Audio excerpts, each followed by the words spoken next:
we're going to talk about ATP. And there's a lot of different aspects of ATP that you guys are going to get, that you're going to have to understand exactly what it is they're talking about. The first thing is ATP is broken into 3 different parts. Each part is essential to understand exactly what it is. Now, ATP stands for adenosine triphosphate. Now, understanding language, the big aspect is the tri. What does mono mean? 2. 1. What does di mean? 2. So what does tri mean? 3. So the first thing that we know is that it's 3 or something here. What's the word right after that? Phosphate. So what does that have us deduce? That it's going to be 3 phosphates and an aniline base. This is the aniline base.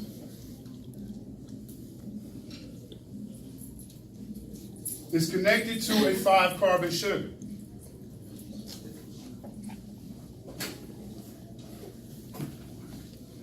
And these are the 3 phosphates. Now, why is this important? Why is this molecule important? It's because this is the energy currency that we use to do everything that we do. Everybody raise your hand. The energy that you used to contract the muscles to send the electronic signals from your brain to raise your hand is being used by this molecule. And how does it create energy? You know, you look at it, it's like an aniline base, a 5-carbon sugar, the 3 phosphates.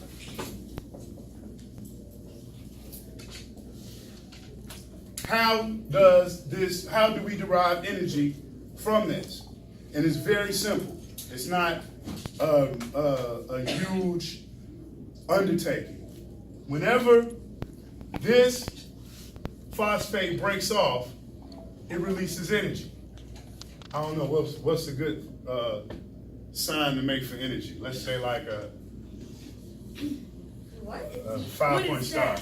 That's not even a star. Draw a broken. Draw a circle. Oh, a lightning bolt. A lightning bolt. It's a star. Yes. Good Good job. Good job, Josh. All right, so when we break off, when that phosphate breaks off, it releases energy that we can use. And this process goes from ATP to ADP. Now, what do you think ADP stands for? Diphosphate. Aniline diphosphate. While this is adenosine triphosphate, I spelled adenosine wrong. ATP goes to ADP. That process releases energy that the body uses for all of its functions. Now, let's take it back some. Let's look at what this is. Let's go back to some previous lessons. What are the 4 major macromolecules? Protein, lipids, monosaccharides. Not monosaccharides, just carbohydrates. So carbohydrates, proteins, nucleic acids, and lipids, which are fats, carbohydrates, proteins, and nucleic acids. Now, when we talk about these macromolecules, they're called macro because they're large, connected together. They're poly. Poly means many. Poly means many. Mono means 1. so there are something called polymers and monomers of each one of those macromolecules. A monomer of proteins are amino acids. What is the monomer of nucleic acids? Mono. Think about it. Nucleoside. Nucleotides. Now, let's look at this. This, as we look at ATP, that's a nucleotide. You guys can remember the construction. when we talk about the construction. This is a nucleotide. You put the two phosphates on the end, and that nucleotide becomes adenosine triphosphate.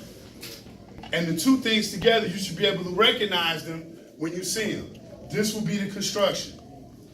This will be the construction. Now, the base that we're looking at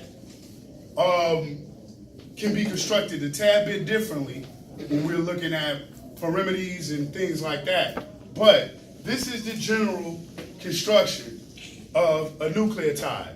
You connect a bunch of these together, what do you have? You connect a bunch of the nucleotides together. You guys, it's just saying in reverse what you've already said. Nucleic acids. You have a nucleic acid. And what are the two major nucleic acids? DNA and RNA. Now, what are the differences between DNA and RNA?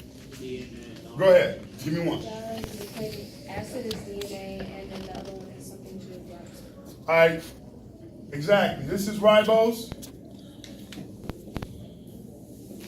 And this is dioxy ribose. Give me another difference. DNA has two strands. You said what? DNA has Two strands. It's two strands. And RNA has one. Exactly. Right. Give me another one. And when we're talking about the two strands is what makes up the double helix in DNA. There's one strand of RNA which is vital in terms of translation and transcription. So, what's another difference between DNA and RNA? What about the base pairs? What are the base pairs? And what do we call the base pairs?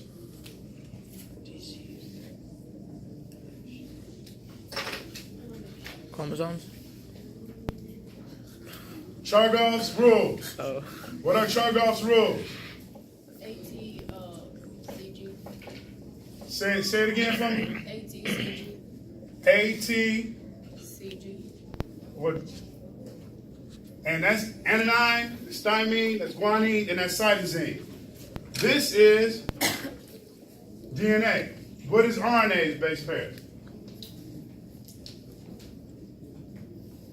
And that's one of the major differences. What is it what base makes up RNA that you won't find in DNA? Uracil. Uracil replaces which base? Thymine. Thymine. Good job. So, this general information is information that's vital to understanding all the processes that make up reproduction, that makes up protein production, that makes up cellular respiration. Because if you look at cellular respiration, what is the aim of cellular respiration? What's the aim of cellular respiration? What do we use it for? Why do we have it? What's the point? To breathe. What else? Survive. To live. To live. Hell yeah. Everything that you do. Can anybody here play basketball? Ball's life. Fernando can play basketball. The only way you can play basketball is the energy that you get from ATP. You guys got it? No. All right, you cut it off. You out here.